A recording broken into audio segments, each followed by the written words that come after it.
Club নয়, cultural association. তাই দক্ষিণের বনেদিপাড়া বালিগঞ্জ কালচারাল থিমের মধ্যে দিয়ে আসলে যা রচনা করে তা হলো ঐতিহ্য। আর এই ঐতিহ্যের মধ্যেই বরাবর লুকিয়ে থাকে এক গভীর ভাবনা। আয়না বা আরশি আসলে কি? সে কি কেবল আমাদের চেহারা তুলে ধরে, নাকি মন পড়তেও পারে? আর যদি আয়নাই আমাদের মন পড়ে ফেলতে পারত, তাহলে হয়তো বাস্তবেই আমরা নিজেকে উপলব্ধি করতে পারতাম। ৭৪তম বর্ষে নিজের ভিতরের নিজেকে দেখার সুযোগ করে দিচ্ছে বালিগঞ্জ কালচারাল অ্যাসোসিয়েশন। চলতি বছরে তাদের থিম আরশিনগর। আমাদের নামের সাথে সাযুজ্য রেখেই আমরা যেটা করি আর কি, যে আমাদের যে মাতৃরূপ, মাতৃ প্রতিমা, সেটাই হচ্ছে আমাদের ফোকাস থাকে সবসময়। সেই মাতৃ প্রতিমার যে সনাতনী রূপ, সেটা রেখে এবারে বাইরের যে প্যান্ডেলের যে সাজসজ্জা, সেটা প্রতিবারই কিছু না কিছু পরিবর্তন হয় আর কি। এবারে যে আমাদের পরিকল্পনা, তার নাম দিয়েছি আমরা আরশিনগর। তো নামের মধ্যেই পরিকল্পনার ব্যাপারটা লুকিয়ে আছে। তো বুঝতেই পারছেন আরশিনগর মানে কী নিয়ে কাজ হচ্ছে।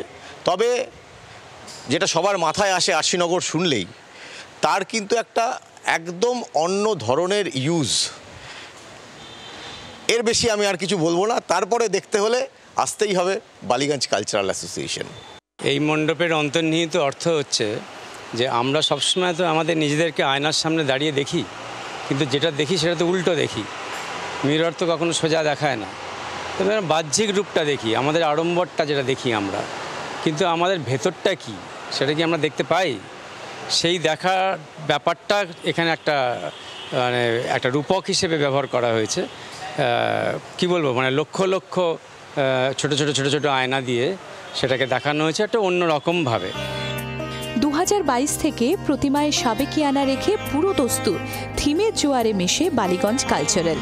সেই বছর তাদের থিম ছিল ফিরে এসো চাকা।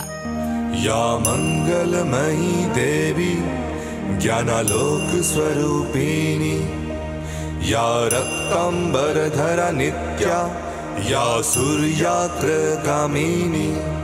अनयोतु नूतनं दीनं नवजीवनदायिनी। একইভাবে গত বছরের থিম কথা বলি দক্ষিণ কলকাতার অন্যতম সেরা জনপ্রিয় পুজোর তকমা দিয়েছিল বালিগঞ্জ কালচারালকে। আবার আসিব ফিরে ধান সিঁড়িটির তীরে এই বাংলায়, হয়তো মানুষ নয়, হয়তো বা শঙ্খ চিল শালিখের বেশি। আবার আসিব আমি বাংলার নদী মাঠ ক্ষেত ভালোবেসে। থিমের প্রসঙ্গ বাদ দিলেও বালিগঞ্জ কালচারালের সিঁদুর খেলা বাঙালির প্রাণের পুজোর পরশ দেয়। আর কলকাতার বিসর্জন কার্নিভালে এই পুজোর শোভাযাত্রা সবাইকে বারবার মুগ্ধ করেছে। ৭৪তম বর্ষে বালিগঞ্জ কালচারাল অ্যাসোসিয়েশন এবার যে মণ্ডপ উপহার দিতে চলেছে, সেই মণ্ডপ আপনাদেরকে ভাবাবে। তার কারণ আমরা আরশি অর্থাৎ আয়নাতে যে ছবি দেখি, সেই ছবি আসলে আমাদের মনের ছবি নয়। আমাদের মনের ছবি কোন জায়গায় লুকিয়ে রয়েছে, কোথায় লুকিয়ে রয়েছে বাঙালি দুর্গাপুজোর কৃষ্টি সংস্কৃতি, এই সমস্ত কিছুর সুলুক সন্ধান এবার পেতে গেলে আপনাকে আসতে হবে বালিগঞ্জ কালচারাল অ্যাসোসিয়েশনে। জি ২৪ ঘন্টার জন্য ক্যামেরায় তরুণের সঙ্গে অয়ন, কলকাতা। বাংলার আওয়াজ, বাঙালির আবেগ, জি ২৪ ঘন্টা।